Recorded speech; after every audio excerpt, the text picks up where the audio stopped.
Hey guys, welcome back. It's been quite a hot minute, but I'm finally back with my thoughts on the Dyson Supersonic. So let's get straight into it. So this was a lovely gift from my husband. He went for the rose goldy type, which I knew I'd like. So it comes with 3 heat flows and 3 airflows as well. 3 heat settings, 3 airflows, super long cord, and then it's got this filter bit, which is great for you to be able to clear regularly so that the airflow works as efficiently as possible. So it comes with quite a few attachments I didn't buy separately. So the afropick comb, the nozzle, and also this is another nozzle. So it came with 2 different sized nozzles, and also a very big diffuser for those that like wash and goes.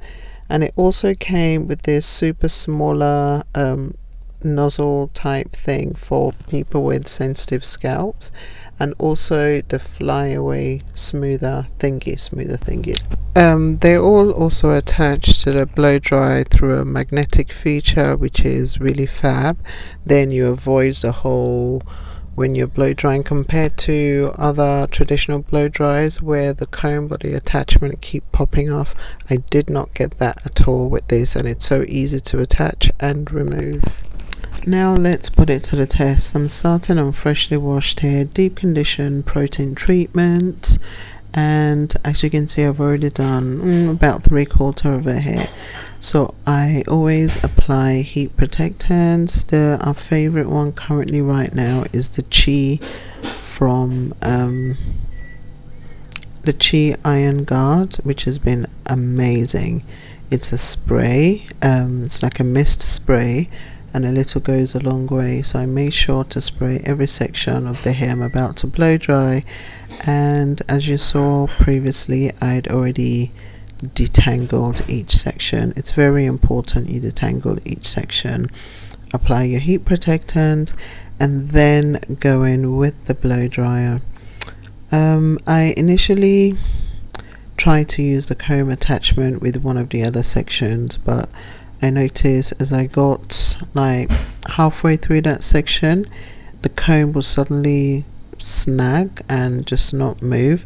So this made me a bit paranoid, and I switched to the nozzle attachment instead, and I went for the tension method blow dry. And as you saw me point out earlier, that's the 3 heats, the 3 heat option, and also the 3 airflow option. I'm using the highest airflow with the lowest setting of the heat. And as you can see here in the other clip, when I use it on shorter hair, the afropick works perfectly fine, doesn't snag at all. But when I try to do it on any length longer than the one in that clip, like my daughter's or like any of my daughters or mine, it just gets halfway through that section and it doesn't want to move, and I have to go in and sort of figure the tangle, and so hence I switched to the nozzle and the tension method instead. What I noticed is that the process was very quick. The drying process was very quick on the long and the short hair. The frizz and the shine was still there, and the hair just moved really nice, felt really nice and smooth in general. The cuticles looked nice and flat.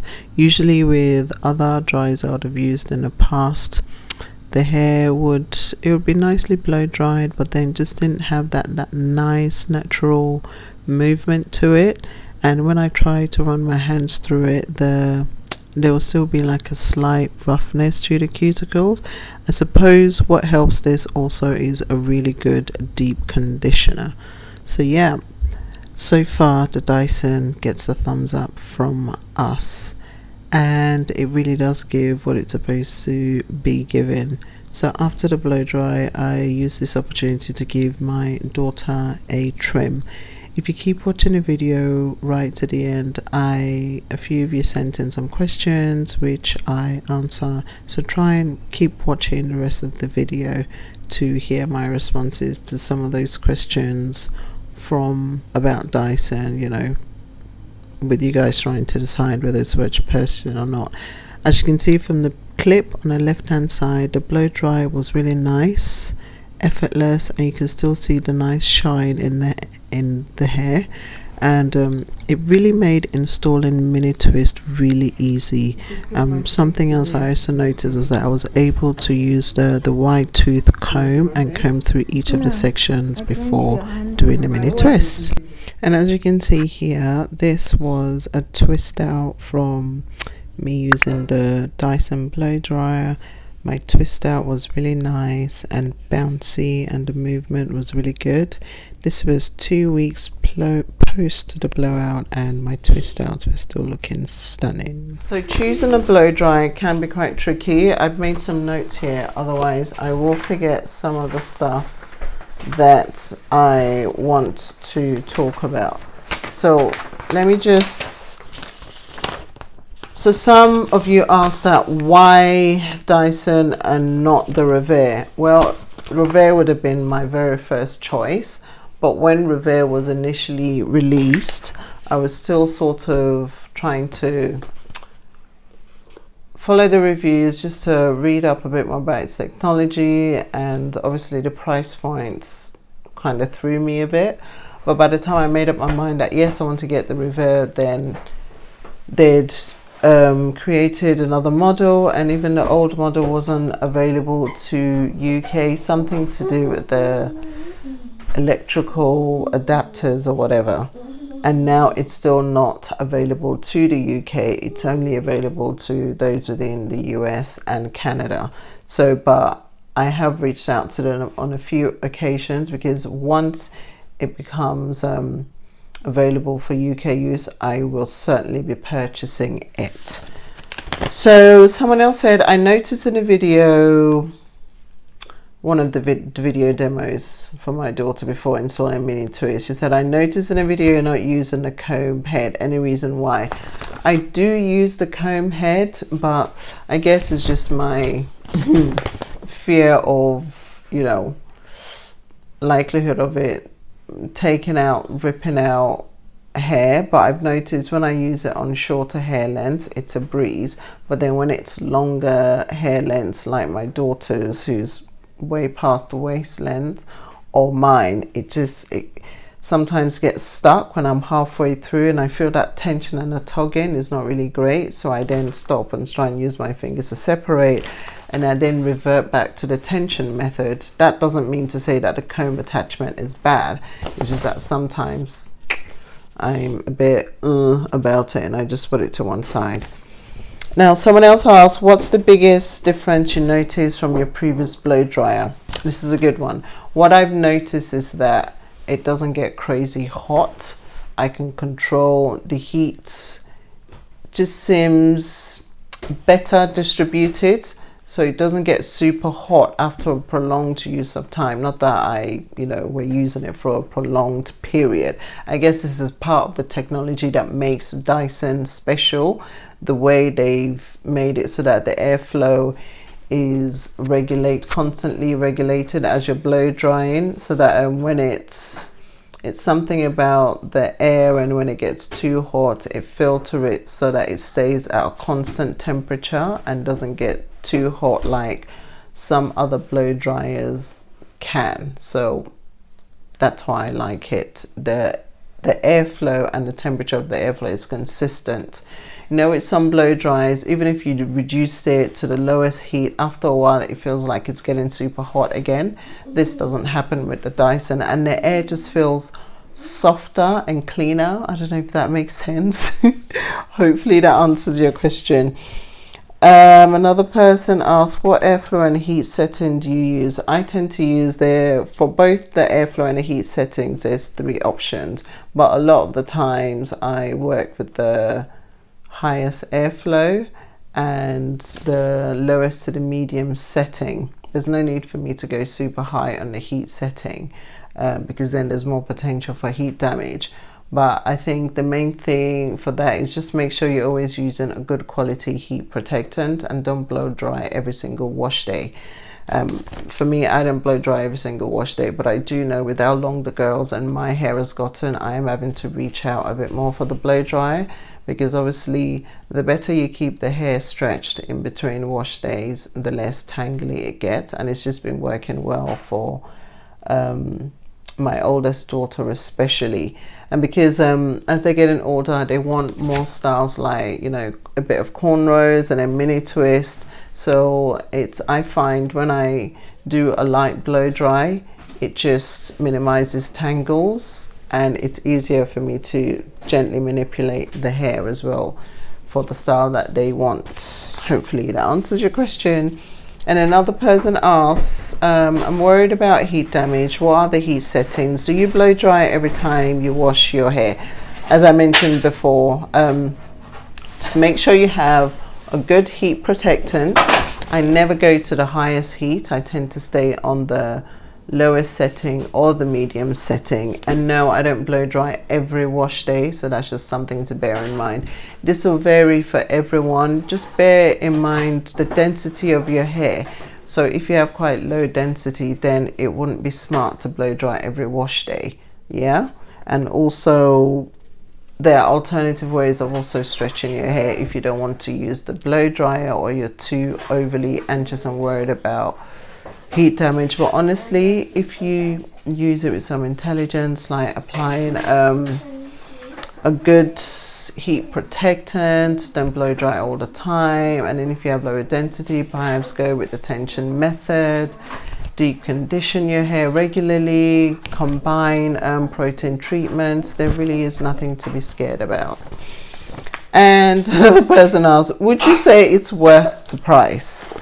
Now, this is part of what made me go back and forth for ages about Revere and then Now for the Dyson one, my lovely hubby gifted it to me. So I think it was purchased at 200 and something pounds.